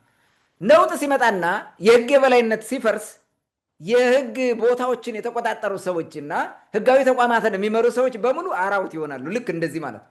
በቃ ዘርፍ ያገባው ልም ብለው ማለት ሆስፒታሉንም ዘርፈዋለ፣ ዩኒቨርሲቲውንም ትዘርፈዋለህ፣ የመንግስት የተለያዩ ተቋማትን ትዘርፋለህ። ከነዚህ ውጭ ያሉትንም ማለት ነው። ዝርፊያ ኖርማል ነው። ትምህርት ቤት ሳትቀር እኮ የሚሰረቅ ነገር አለ፣ ትሰርቃለህ። አስተዳዳሪ ምናምን ከሆንክ ማለት ነው። መምህር ምንም የሚሰርቀው የለም ቾክ ሊሰርቅ ካልሆነ በስተቀር። እንዲህ አይነት ዝርፊያዎችን ልም ብለው እንዲገቡና ለዝርፊያ የተመቻቸ ሁኔታ ፈጠረ። ሰው ብዙ ጊዜ በህግ ኮንትሮል ሲደረግ ህጉ ህይወት ሲኖረው ነው አካባቢ ሰላም የሚሆነው። ማትሰርቀው ማለት ነው። እያዛለሁ ብለህ ስለምትፈራ ነው፣ ዲተር ስለምታደርግ ነው። ስለዚህ አሁን ያ ነገር ስለሌለ ማንም የሌለው ህሊና አለኝ የሚል ሰው ብቻ ካልሆነ በስተቀር ሁሉም ይዘርፋል፣ ይሰርቃል። አጋጣሚን ተመቸውም ብሎ ማለት ነው። ምንድን ነው በሌላ አባባል ሆስፒታሉ ወይንም ተቋሙ ወደ ምን ተቀየረ ማለት ነው? ወደ ጫካ፣ ወደ ህግ አራዊት ተቀየረ ማለት ነው። ስለዚህ በህግ አራዊት ነው የሚመራው። በዛ የአራዊት ስርዓት ውስጥ መኖር ከቻልክ ትኖራለህ፣ ካልሆነ ደግሞ ይውልዳ ያወት ትለቃለህ። በቃ አለቀ። ምርጫ የለህም። ወይ ደግሞ እርምጃ ይወሰድብሃል። አንዳንዶቹ እንደተገደሉት እንደምናውቀው ማለት ነው። አላሰራም አላዘርፍም የሚል ሰው ምን ጊዜም እንቅፋት ስለሆነ ይመታል። ብዙ ጊዜ ሲኒየር ሐኪም አይገደልም እዛ ሆስፒታል፣ ጁኒየሩ ነው የሚገደለው። ይሄ አሁን ሬዚደንት ምናምን የሆነው ነው። ለምን? ስለ እንትኖቹን ደንበኞችን እያከመዛ ስለሚያስቀርበት አታካ ያደርጋሉ፣ ገቢ ያስቀርባል። እንደገና ደግሞ በአዲስ ዲሲፕሊን እንደተማረ በፍሬሽ ማይንድ ነው ያለው። መስረቅ የሚባል ነገር አይፈልግም፣ አይወድም፣ አይችልም። እንትኑ ገና አልለመደውም። ስለዚህ እምቢ ይልሃል፣ ገምጫጫ ይሆንብሃል፣ ታገማጨዋለህ። በመርዝም በምንም አድርገህ ትገለውና ራሱን አጠፋ፣ ዶርሚተሪ ገብቶ ራሷን አጠፋች፣ እንደዚሁና ምናምን። ዛሬ ዱቲ አምሽታ ሄዳ ድራ የተኛች ሴት በነገታው ሙታ እንዲህ ብላ በቃኝ ብላ ሙታ አደረች ምናምን ተብሎ ይመጣልሃል። ምንም ልታደርግ አትችልም። እርምጃዎቹ ከጥቅም ጋር የተያያዙ ናቸው። በእርግጥ እዛ ሆስፒታል ውስጥ ጥቅም ብቻ ሳይሆን ፖለቲካም ገብቶበት በፖለቲካ በዘር እየቆጠርክ ይሄ ኦሮሞ ነው፣ ይሄ አገው ነው፣ ይሄ ቅማንት ነው፣ ይሄ ምናምን እያለም ትገላለህ። እንዲህ አይነት እብደቶችም አሉበት። ጋውን የለበሱ ነጭ ጋውን ለብሰው የሕክምና ጋውን ለብሰው ነጭ ጋውን መልበሳቸው ሰላማዊ መሆናቸውን የሰውን ሕይወት የሚያድኑ የሚያተርፉ መሆናቸውን ማሳያ ነው። ግን ይሄ ሰውን ሕይወት የሚያጠፋሉ ጋውን ለብሰው፣ ሁሉም ሳይሆኑ ጥቂቶቹ። በፖለቲካ ማለት በውስጡ ሰንጢ ሽጉጥ ተደብቆ መሄድ አለ። እንዲህ አይነት ነገሮች በጣም ኮመን ናቸው። ይሄ የሆነው ለምንድን ነው? ስርዓት ስለፈረሰ። ስለዚህ ያለ አማራጭ ምንድን ነው? ይሄን አጋጣሚ ተጠቅመን መዝረፍ አለብን የሚል ነው። ሌላው እዚህ ጋር ኮንትሪቢዩት ያደረገው ሌላው ኢንዳይሬክትሊ ኮንትሪቢዩት ያደረገው ሐኪሞቹ በተደጋጋሚ ሲያነሱት የነበሩት ኮምፕሌን ነው። የደሞዝ ጭማሪ ሲጠይቁ የነበረና መንግስት ያስተናገደበት መንገድ ነው። አነስተኛ ገቢ ካለህ ኑሮ ደግሞ ጣራ ከደረሰ በምን ሰርቫይቭ ታደርገዋለህ? ስለዚህ አሁን መስረቅ ትክክል ነው እያልኩ አይደለም። ለስርቆት ይሄ ይገፋፋል። አንተ ምንም አይነኝ የማን ጻድቅ ነኝ እዚህ ቁጭ ብዬ እኮ ነው የምትለው። ስለዚህ ያለ አማራጭ ምንድን ነው? ራሱን ተቋሙን መብላት ማለት ነው። አገልግሎት በዚህ ደረጃ ማራከስና ማዋረድ፣ ተቋሙን መብላት፣ ተቀጥረው የሚሰሩበትን ተቋም መብላት እኮ ነው። መዝረፍ፣ ተቋሙን መግደል ማለት ነው። ወደ ግድያው ትገባለህ። ለምን? ተቋሙ በቂ ደሞዝ አልሰጠህም፣ ችግርን አልተረዳልህም፣ የሚያጋጥምን ማህበራዊ ችግር ማቅለል አልቻለም በደሞዝ ማነስ ምክንያት። ስለዚህ የግዴታ ትዘርፏለህ። ተቋሙን የተጨማሪ ገቢ ማግኛ አድርገህ አገልግሎቶችን በመጉዳት ችግር ትፈጥራለህ ማለት ነው። ይሄ ራሱ ትልቁ ሚና ነው። ይሄን እንትን ያደረጉት ማለት ነው። ሌላው ተቋሙ የሚመራው ኮራፕት በሆነ ፋሚሊ ውስጥ ነው። ዴር ኢዝ ፋሚሊ እዛ ሆስፒታል ውስጥም ብለው ጎንደር ዩኒቨርሲቲ የሚባለው የፋሚሊ ኦፍ ኮራፕት ፒፕል አሉ እዛ ውስጥ ማለት ነው። ፋሚሊ ወይንም ይሄ ቤተሰብ ማለት መንደር ተመስርቶ በመንደር ነው የሚመሩት። ስለዚህ እነዚህ በመንደር የሚመሩት የሆነ ኦሊጋርኪ ግሩፕ አለ። ከዛ ውጭ የፈለገ ቢዘርፍ ምናምን ማንም ሊጠየቅ አይችልም። ሺልድድ ነው። ለምንድን ነው ሺልድድ የሆነው? ኢንሱሌትድ ሆኗል ከተጠያቂነት። ለምን? ማን ሊጠይቃቸው አይችልም። ሁሉም የአንድ ቤተሰቦች ናቸው። ስለዚህ ቤት ገብተህ መረጃ ተፈነፍናለህ፣ ታመጣለህ፣ አትችልም። ሙስናም ለመስጠት ተዘጋጅተህ በአንድ ላይ ትሰጠዋለህ። ቅድም እንዳልኩት የኮራፕሽን ጸረ ኮራፕሽን ወይም ጸረ ምናምን ተብሎ ቢመጣ ለዚህ ትልቅ ደሞዝ ታሳቅፈዋለህ። አይቶት የማያውቅ ብር ተሸክሞ ይሄዳል። በቃ ችግር የለም ብሎ ይሄዳል። ምንም ነገር አትጠይቅም። ይሄ ነገር ራሱ በሙስና የተጨማለቁ ቤተሰቦች በጋራ በአንድ ላይ የግል የፋሚሊ ካምፓኒ ያደርገውታል ሆስፒታሉ ማለት ወይንም ዩኒቨርሲቲውን በራሱ ፋሚሊ ካደረጉት ምንም ልታደርግ አትችልም። በቃ ሀብቱ ዘም እነሱ ከወደዱ ነው የፈለጉት የሚያደርጉት ማለት ነው። ይሄ መሆኑ ነው። ይሄ ምንም እንትን የለውም። ስለዚህ ምንድን ነው? ምንም ሃይባይ የለውም። የዘራፊው ቡድን ተቆጣጥሮታል ማለት ነው። ሆስፒታሉ ሰራተኞችን ወይም የሬዚደንት ሐኪሞችን ሁሉ ቅድም እንዳልኩ በአግባቡ አገልግሎት እንዳይሰጡ ያስቸግሯቸዋል። እምቢ ያለውን ጥጋበኛ ነው ያሉትን እርምጃ ይወስዱበታል። ይህን ሁሉ ከዚህ በፊትም ያነሳናቸው ነገሮች ስላሉ እሱን እንትን ባልለው ደስ ይለኛል። ሌላ እንግዲህ ዘረኛ፣ መንደርተኛ፣ ቡድንተኛ የሆነ ደግሞ ሞልቶላል ጋውን ለብሶ ቅድም እንዳልኩት። እነዚህም ሌላው እንትን ነው። መንግስት ለጤናው ሴክተር የሰጠው ትኩረት በጣም አናሳ መሆኑ ሌላው ጉዳይ ነው። አሁን እንግዲህ የእንትናን የብልጽግና መንግስት ካየው ትኩረቱ አንድ ነው። ዋናው ስልጣኑን ማቆየት ነው። ስልጣኑን ለማቆየት ደግሞ ምንድነው የሚያደርገው? ወታደር ማሳበጥ ነው። በቃ ዘመቻ ነው። ሁልጊዜ ጦርነት፣ ሁልጊዜ ዘመቻ ነው። በጀቱ ወዴት ነው የሚሄደው? ወደ ጦርነት፣ ወደ ማሰልጠኛ፣ ወደ ወታደራዊ ወደሆነ ነገር ምናምን ብቻ ነው የሚሄደው። ከዛ ፖለቲካው ላይ ነው። ፖለቲካው ላይ ደግሞ ምንድነው መንግስት ትልቅ ወጪ የሚያወጣው? ለፖለቲካ ካድሪው ብቻ ሳይሆን በሚሊዮን የሚቆጠሩ የሚዲያ አርበኞች አላቸው። የሶሻል ሚዲያ እንትን ማለት ነው። ይሄ ቅልብተኛው ማለት ነው። ተከፋዩ የሶሻል ሚዲያ አርሚ ነው የሚሉት እነሱ። የሶሻል ሚዲያ አርሚ ይከፍላል።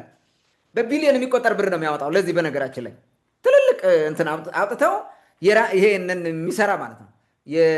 የውጭም በለው የምን ዋቴቨር የፈለጉትን ያክል ይቀጥራሉ። ስለዚህ ትኩረቱ ስልጣን ማቆየት ላይ ነው። ስልጣን የምታቆየው በፖለቲካው፣ በሶሻል ሚዲያው፣ በፕሮፓጋንዳው አንድ፣ ሁለተኛው በወታደር በጉልበት በጡንቻ ሁለት። እነዚህ ላይ ነው ትኩረት የሚያደርገው እንጂ ትምህርት ላይ ጤና ላይ ምናምን የሚባል ጣጣ የላቸውም። መቼስ ጊዜ ሲኖራቸው ነው። ምንም የፈለጉትን ይመድባሉ፣ እንደፈለገ ያደርጉታል እንጂ የጤና ዘርፉን ማሻሻያ የተለያዩ እንትኖቹ ፕሮጀክቶች ወይም የተለያየ ማዕቀፎች ሲሰሩ ለማሻሻል በየጊዜው አዳዲስ ነገር ማምጣት፣ ዓለም አቀፍ ሁኔታዎች ጋር ከአዳዲስ ፋይንዲንጎች ጋር አብረው የሚሄዱ ስራዎችን መስራት የሚባል ነገር የለም። የጤናው እንትን ሴክተር እንዲያድግ ከጤናው ሰራተኞች ጋር የሚኖርህ እንትን አለ ግንኙነት፣ እንዲደሰቱ ደስተኛ ሆነው እንዲያገለግሉ ማለት ነው። ሀገሪቱ ጥሩ ክፍያ ስትከፍላቸው ጥሩ አገልግሎት ይሰጣሉ ተብሎ ይታሰባል። ጤነኛ አእምሮ ላላቸው ማለት ነው። ሌባ ነው ሁልጊዜም ቢሊዮን ብታሳቅፈው መዝረቁ አይቀርም ልማድ ስለሆነ። ግን በዋናነት አብዛኛው ስትመለከተው ጥሩ አገልግሎት ሊሰጡ ይችላሉ ተብሎ ይታሰባል። እንደዛ ቢሆኑ ደስተኛ እንዲሆኑ ማለት ነው። አንድ ሐኪም ወደ ስንት ዓመት ነው የሚማረው? ብዙ ዓመት 5-6 ዓመት ተምሮ ዶክተር ተብሎ ስራ ይጀምራል። ሲሰራ የሚያገኘው ደሞዝ ከተራው ሰው ከሚያገኘው ተራው የፖለቲካ ኃላፊ ከሚያገኘው አንሶ ሰርቫይቭ ለማድረግ ሲቸገር ካገኘው እንዴት አይሰርቅ? እንዴት አይዘርፍ? እርምጃ እኮ ነው፣ በቀል እኮ ነው የሚወስደው። አንድ ብቻ አይደለም፣ በሀገር ደረጃ ባለው ስለሆነ ማለት ነው። እኔ አሁን ይሄ ጎንደር ሆስፒታል ብቻ ላይሆን ይችላል፣ ሌላ ሆስፒታልም ሊኖራ ብዬ አስባለሁ። ፊጎቱ ባህር ዳር ዘሴም ቲንግ ይኖራል። በተለይ አማራ ክልል የሚባለው በዚህ የታወቀ ነው፣ በሙስና ማለት ነው። አማራ ክልል እኮ ይሄ እኮ ሲሾም ያልበላ ሲሻር ይቆጨዋል የሚለው እኮ የአማራ ክልል ብሂል እኮ ነው፣ የአማራ ብሂል እኮ ነው። ይሄ ካልቸር ምንም የሚታወቅ ነው። ሰው ከዛ አካባቢ የመጣ ነው። ይሄ አማራ ክልል የሚባለው በዚህ ትሬንድ የሚመራ ነው። ይዘርፋል፣ ይሰርቃል። እና በአጠቃላይ ይሄን የሚመስል ነው መንግስት ትኩረት የሚሰጠው ሌላ በመሆኑና በአጠቃላይ በእነዚህ ጎንደር ዩኒቨርሲቲ የሚባለው ሆስፒታሉ በዚህ ደረጃ ወርዶ አሁን በቃ ባይኖር ይሻላል። አሁን ዝም ብለህ ስታስበው እኮ ባይኖር ይሻላል። ለምን አገልግሎት ሳይሆን የሚሰጠው እዛ ተቀጥሮ የሚሰራው ሰራተኛ እየዘረፈ እየበላ መብያ ነው፣ መዝረፊያ ነው፣ ሽፍታ ነው፣ መሸፈቻ ቦታ ማለት ነው። የሰራተኞች የሽፍታ ቦታ ማለት ነው። የመሸፈቻ ቦታ፣ የመዝረፊያ የማውደልደያ ቦታ ማለት ነው። ሌላ ነገር የለውም ሆስፒታሉ አሁን ባለው ሁኔታ ማለት ነው። ሌላ ትርጉም የለውም። መፍትሄው ምን ሊሆን ይችላል ነው መፍትሄው። ኦኬ አሁን ጥያቄው እዚህ ጋር ምንድን ነው? ካቀረብኩት አንጻር ሙስና ወይንም ኮራፕሽን ማጆሪቲ ሆኗል ማለት ነው። ማጆሪቲ ነው ማለት ኢትዝ ኖርማል ማለት ነው። አሁን አብኖርማል የሚባለው ባህሪ ወይንም ትክክለኛ ያልሆነ ባህሪ የሚባለው አለመስረቅ ነው። ስርቆት ማጆሪቲ ሆነ ማለት ብዙ ሆነ ማለት ነው። ወይንም ብዙሃን ይመጉ የሚባለው የለም በዙ ማለት ላይክ አሁን 100 ሰው አለን በል ከ100 ውስጥ 80% ሌባ ከሆነ 20% አይሰርቅም። ስለዚህ የትኛው ነው የሚሳሳተው? 20% ነው የማይሰርቀው ነው እንትን ያለ ባህሪው ጥሩ ያልሆነ ማለት። በሌባ ቤት አንድ ሌባ እንትን ጤነኛ ከተገኘ እሱ ቅድም እንዳልኩ እርምጃ ይወሰድበታል። ወይም ደግሞ እብድ ነው፣ በቃ እብድ ነው የሚባለው። ሌላው ሁሉም ካበደ ሁሉ ኖርማል ነው፣ ያላበደው ሰው ብቻ እብድ ይሆናል። በዚህ ፕሪንሲፕል ሆስፒታል ውስጥ ያለው የስርቆት ምናምን ኖርማል ሆኗል ማለት ነው። ስለዚህ እንዴት አድርገህ ታክሟለህ? ተቋማዊ ነው፣ አስተሳሰባዊ ነው፣ ስትራክቸር አለው ማለት ነው። ስለዚህ ስትራክቸራል ፕሮብሌም ስትራክቸራል ለውጥ በማምጣት ነው የምታስተካክለው እንጂ በሚዲያ ስለተናገርክ አይስተካከልም። አንዳንድ ነገሮችን እርምጃ ወስዳለሁ ብሎ ሄዶ የሆነ ነገር ስላደረገ አይስተካከልም። ምን ያስፈልጋል? የፖሊሲ ለውጥ ያስፈልጋል፣ የአሰራር ለውጥ ያስፈልጋል፣ የህግ ለውጥ፣ የህግ ማዕቀፍ ለውጥ ያስፈልጋል ማለት ነው። የፖለቲካ ለውጥ ይጠይቃል። ስለዚህ መንግስት አጠቃላይ ከላይ እስከታች ያለውን የአድሚኒስትሬሽን እንትኑን ስትራክቸሩን መቀየር አለበት። ጥቅም የተሻለ ነገር ማግኘት ያለባቸውን ማግኘት ነው። ከዛ ውጭ ጠንካራ የሆነ ኮንትሮሊንግ ሜካኒዝም በየተቋማቱ ሊኖር ይገባል። ያን መስራት ካልቻለ በምንም መንገድ ሊስተካከል አይችልም። በምንም መንገድ የጎንደር ሆስፒታል ብቻ ሳይሆን ሌሎችም አሁን ባለው ሁኔታ እንዲህ እንዳለ ተገምግሞ ምናምን ተብሎ ሊስተካከል አይችልም። በማይስተካከልበት ደረጃ ስለደረስን ነው ይሄ እየሆነ ያለው ማለት ነው። በምንም መንገድ ልታስተካክለው አትችልም። ለምሳሌ እዛ ውስጥ ያለ የኮራፕት ቡድን አለ፣ ይሄ ጥቅመኛው ቡድን አለ እዛ ብለናል፣ ቅድም ያነሳ ነው አይደል? እርሱን እንኳን ብታፈርሰው ኦልሬዲ እዛ ጋር አስኳሉ አለው፣ ተጥሏል፣ ለምዷል። እያንዳንዱ በየዲፓርትመንቱ ይሰርቃል። ምንም ልታደርገው አትችልም። ስለዚህ ይሄ አደገኛ የሆነ ነው ያለው ማለት ነው። እና ግማቱ ደግሞ ካናቱ ነው ትልቁ ነገር። ስትራክቸራል ቼንጅ ያስፈልገዋል ማለት የፖለቲካ ለውጥ፣ የመዋቅር ለውጥ ያስፈልገዋል። ታሳቡስ ከሆነ አንድ መንግስት ወድቆ ሌላ መንግስት ሲመጣ ይስተካከላል። ብዙ ጊዜ እንደዛ አይነት ነገሮች ነበሩ። በኢህአደግ ዘመን የነበረው የተሻለ ነገሮች አሁን ጭራሽ ወረዱ ማለት ነው። ስለዚህ አሁን መንግስት ቢቀየር ኢንኬዝ የመስተካከል እድል አለው ማለት ነው። ሁሉ ነገር እንደገና በእንትን ስለምታደርገው ማለት ነው፣ ሪአጀስት ስለምታደርገው። ወይ ደግሞ ምን ማድረግ አለበት? ብልጽግና መዋቅራዊ ለውጥ መስራት አለበት ከውስጡ ማለት ነው። ተሐድሶ የሚባል ሰርቶ መታደስ አለበት። አለበለዚያ አይስተካከልም ሆስፒታሉ በምንም። አሁን ብልጽግና በያዘው አካሄድ የሆስፒታሉ አይደለም ሌላው ማህበራዊ አገልግሎት በሙሉ ሊስተካከል አይችልም። ይስተካከላል የሚል እንትን የለኝም እኔ፣ ተስፋ የለኝም ይስተካከላል የሚል ማለት ግን ህብረተሰቡ ይሄን እንዲያውቀውና በአቅሙ በፈቀደ ህብረተሰቡ ማድረግ በሚችለው መንገድ እንዲጠነቀቅ ነው ትልቁ ነገር። እዚህ ጋር መፍትሄው መጠንቀቅ ነው። በቃ የግል ሕክምና ሂደ መበላት ከሆነ ወደ ግል ሕክምና ዝም ብለህ በቀጥታ መሄድ ነው። ቅድም እንዳልኩት ያ መፍትሄ ሊሆን ይችላል። ሌላም እንትን የለም። እዛ ውጭ ግን ሆስፒታል ገብተህ የተሻለ ሕክምና አገኛለሁ ብለህ ኮንፊውዝ ትደረጋለህ። ላብራቶሪ ሄድክ፣ ላብራቶሪ አውጥቶ ለዘበኛ ያስረክባል፣ ዘበኛ ለሌባ ይሰጣል፣ ሌባ ይዘርፋል፣ ከዛ ትገደላለህ። ብዙ ችግሮች ነው የሚመጡት ማለት ነው። ስለዚህ ሜይቢ ህብረተሰቡ ቁጭ ብሎ ራሱ መክሮ የሚያስተካክለው ነገር ካለ ነው። ግን አሁን ህዝብን የሚሰማ መንግስት አለ ወይ ነው ጥያቄው። ኤኒዌይስ የጎንደር ሆስፒታል አጠቃላይ ችግር እግዚአብሔር ይፍታው እውነቱን ለመናገር ማለት ነው። ለምን ከመንግስት መዋቅር ጋር አጠቃላይ ካለው የመንግስት አሰራር ጋር ከመንግስት አቅምና ብቃት ጋር የሚገናኝ ነው። ከመንግስት የፖለቲካ ኦሪየንቴሽን ጋር የሚገናኝ ነው። ለህዝብ ካለው ክብርም ይመነጫል። መንግስት ለህዝብ ትልቅ ክብር ካለው ህዝባዊ አገልግሎቶችን በአግባቡ እንዲደርሱ ማድረግ ነው የመጀመሪያው ስራ ማለት። አሁን ህዝብ በመንግስት ላይ እንዲያማርር የሚያደርጉ ነገሮች ላይ ነው የሚሰራው። ለምን? የሚተማመነው መንግስት ቅድም እንዳልኩ ሚሊተሪ ነው እና ፕሮፓጋንዳው ነው። ለዛ እኮ ነው አሁን ይኸውልህ የመንግስት ትልልቅ ሚዲያዎቹ አሉ። ከዚህ በፊት ዜና ሰርተንበታል ይህን ነገር ማለት። ትልልቅ ሚዲያዎቹ የሚያስተላልፏቸው ዘገባ ተመልከታቸው። ይህን ትልቅ ችግር አውጥቶ አያሳዩም። ለምን? የመንግስት ፍላጎት አይደለም። ይስ ነው ኢንተረስት ኦፍ ገቨርንመንት አዋጣማ። ለምን? መንግስት ምንድን ነው የሚፈልገው? ችግሮቹን በመደበቅ ጥሩ መስሎ የእሱን ጥሩ ብቻ እያወራ በሚዲያዎቹ መቀጠል ነው የሚፈልገው። ማስተካከል አይፈልግም። ለዚህ ነው አይሳከልም ያልኩት። መንግስት ለውጥ ካላደረገ በስተቀር ማለት ነው።